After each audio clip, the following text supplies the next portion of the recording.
Alright, here is going to be Cooking Lab 7, the red cabbage indicator. First, you're going to chop your cabbage in half. Alright, now that it's cut into 2 halves, you go ahead and cut it down more, and then we're going to put it in our pot with boiling water.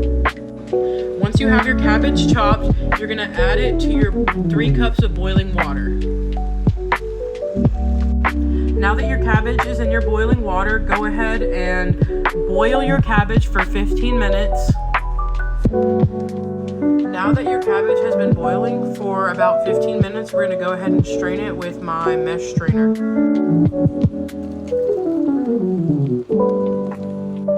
This is how our final red cabbage indicator turned out. Now I'm going to take some of this and put it into our 2 cups of water, and then I'm going to distribute it in these 3 glasses.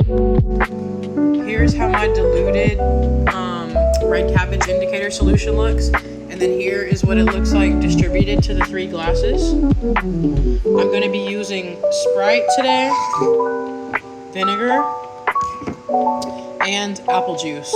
As far as my hypothesis of the pH of these right now, I think this is probably not very high of the pH. It's not very acidic or anything. The vinegar, it's probably pretty high.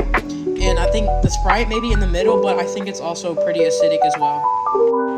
First, I'm going to add Sprite to the first cup. I don't know how much. Next, I'm going to add vinegar to this one. And finally, I'm going to add apple juice to this one. This is how our mixtures turned out. They're all either light red or dark red, which means they are all actually very acidic, which did surprise me.